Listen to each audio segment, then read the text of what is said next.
Hi, everyone. I'm here at Facebook with Doug McMillon, who's the CEO of Walmart. He's visiting us today. Hi, everybody. And there are many amazing things about Doug, but the most amazing, I think, is that he started at Walmart as a teenager in 1984 unloading trucks. This is true. And worked all your way up to 30 Trying years to make later. some money to pay my way through college. And there you did. And now you are the company's fifth CEO, is the company's fifth CEO, and the youngest since Sam Walton, who's the company's founder. And he's here visiting us today to talk about what technology and connection mean at Walmart. Yeah. Thank you for visiting Facebook today. It's great to see you, Sheryl. I'm glad to have a little bit of time with your gazillion followers or however many people you have Well, out it's there. Facebook. Yes, it's big. Everything's big. You know, we're working really hard to have Walmart be a company of the future and to do what's necessary to serve our customers in even better ways. And I'm excited about it. Our 2.3 million associates are starting to think about their work differently. We're becoming more digital. I've been in stores the last few weeks where we're using technology to help us make better decisions about what we sell, what we feature, how we keep the store in stock. They can see all of their customer rating scores at their fingertips. So we're building an e-commerce business, and we're using all kinds of new tools to do that, and we're using new tech in the stores. So tell us, well, I wanted to start at the beginning and then come back. Is that all right? Yeah. Because I have to ask you this question. Sure. Apparently your first day on the job, you rear-ended your boss's car. Someone told you that? Unloading truck. Someone told me. That's So you're cold. walk me through that. So Yep. you're a teenager. Yep. You're trying to pay your way through college. So the Walmart. You're supposed to unload a truck. I'm not even Yes. sure you're supposed to drive the truck. I wasn't driving But you a truck. drive the truck Here's what into happened. your boss's car. First day of work, No. Okay. the guy that hired us said, a number of you, this is your first day, you're untrained, I need your help to decorate the high school gym for the shareholders meeting. Okay. Sam Walton was going to be hosting shareholders there in about a week. In a high school gym. So follow me across town to In the a high school gym. Okay. So we leave the distribution center, and I'm in my car, and my dad was cheap, so the car didn't have air conditioning and it didn't have a radio. So I had a boom box in the passenger seat that was about as big as this table.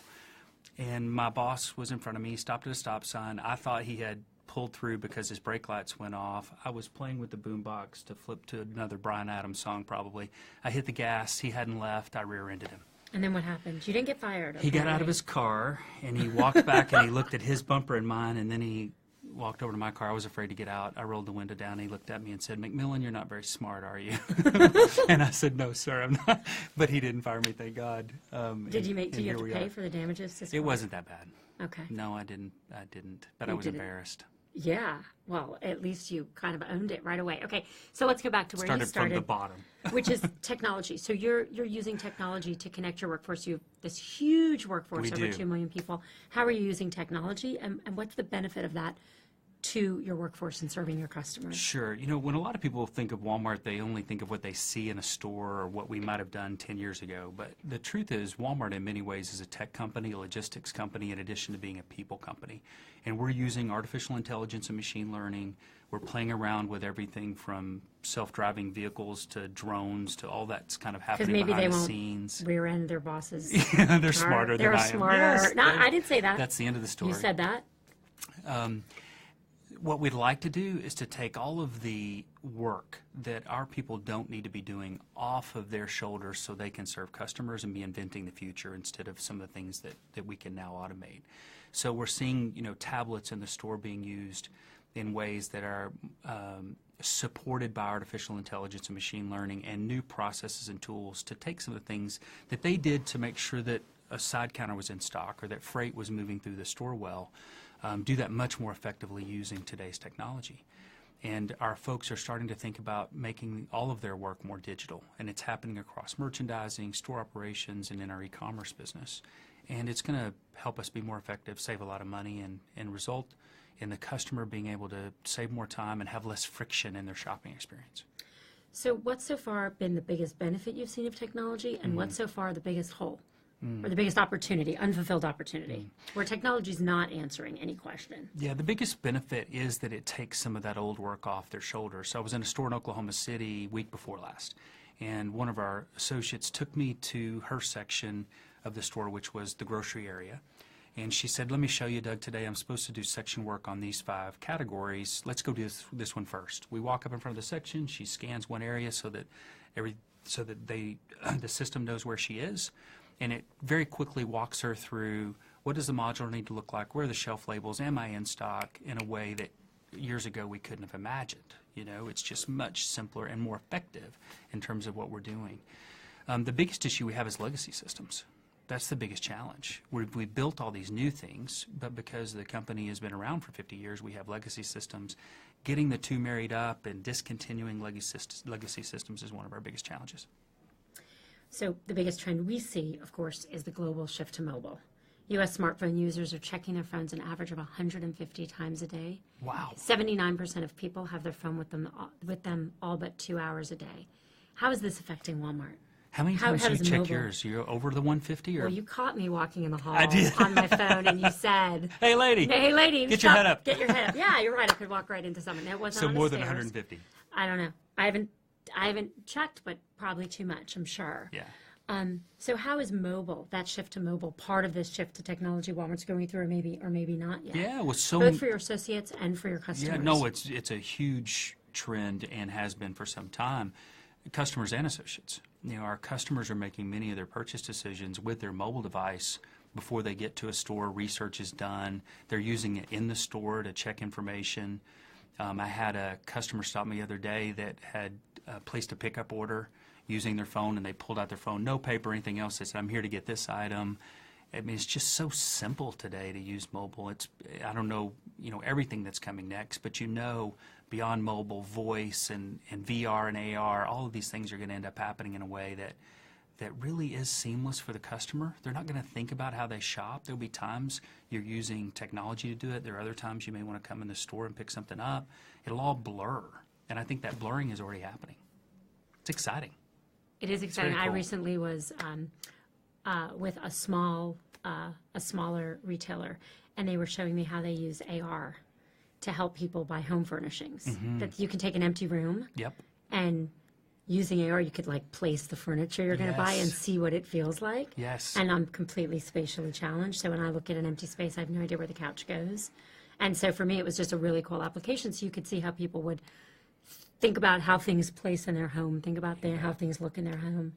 A group of us made a trip to Israel, I guess it's been 6 or 8 weeks ago now, and a startup there showed us an AR application on a device like this where you could hold it up and see the chair in the corner just like you're describing. And I was just so impressed with how visually real it seemed. I mean, the tech is here. This isn't something that's going to happen in the future. It's now. We got to take advantage of it. So you recently announced you're launching store number 8, which is an incubator right here in Silicon Valley, maybe part of why you're in town today to visit. What is that?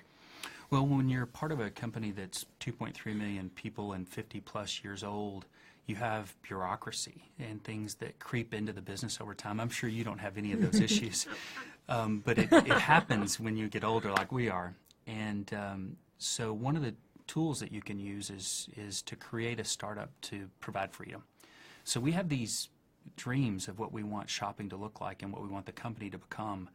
And to make those dreams come true, sometimes you have to separate out and give people autonomy to make that happen, and in some cases even a different funding approach. And so we recently hired Jenny Fleiss, one of the founders of Rent the Runway. Mark Laurie from Jet.com is now leading all of e-commerce. And underneath those kinds of leaders, we're creating these startup opportunities within the company that will fulfill some of these dreams. And I'm really excited about it. That's amazing. We want to change the whole company, but sometimes you need scouts to go out and create the future, and then you connect those two. So as you said, you're the biggest company in the world, and you're employing over 2 million people. How do you train and develop a workforce of that size? As you're doing your scouts, as you're looking for store number 8, what do you do for the core? Yeah. One of the most exciting things that's happened in recent times with Greg Foran and Judith McKenna is in Walmart US, they've created academies. And before the end of this year, we'll have 200 different academies established within stores around the country. They're classrooms, usually 3 classrooms outfitted with today's technology where we teach customer service, retail math, how store processes work. And we're going to have hundreds of thousands of people go through that training over the course of just a couple years. And I got to go to the 100th Academy's graduation a few weeks ago, and it was a blast.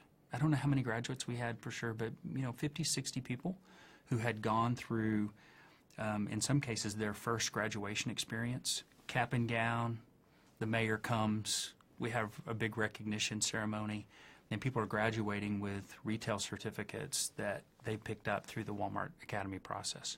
So we can do some training with handhelds, we can do some training through the academies, we can continue to make our processes better and create an environment where people can become store managers, or some of them, you know, one of them is going to do my job someday, grow and develop if they stay with the company. And if they choose to go somewhere else because they want to be an engineer or a doctor or whatever, great, but we were part of that first job experience that prepared them for that. That's the idea that we have. And it's really, you know, early days. We've been doing it less than a year, but it looks to me like it's going to be, you know, significant. Oh, that's great. And coupled with technology, you can see how this turns the future. And we use AR and VR to do training too. That's great. It's not just for customers. All right, we're going to do a lightning round too. Fast, Okay. short answers. All All right. right, last thing you bought at Walmart. Chapstick. Flavor. I bought it for sunscreen. I'm a huge chapstick user Yep. of all kinds. Banana and also, boat. I also feel very strongly that they should have SPF in them, because when they don't, I think they actually burn your lips. Yeah. They So that's magnify. tricky. Exactly. It's like putting oil on your lips. You have to have the SPF ones. All right. Something surprising that people don't know about Walmart. 3/4 of our store managers started as hourlies. You hear this story all the time. I Did don't know they if you rear heard that end? too. Did they front end their None of them. bosses' cars? No. None of them got away with that. But they, you know, They started where you they started. just yeah. came for a job and they ended up having a career. One lesson you'd tell a new CEO of any company. It's all about talent. It's all about people. Biggest risk you've ever taken. Oh, I don't know about ever. Biggest risk you've taken recently. Whitewater rafting down the Zambezi with crocodiles Oh, that with my sounds- family. Other than the crocodiles, sounds awesome. 4s and 5s. Were they scary, the crocodiles? Uh-huh.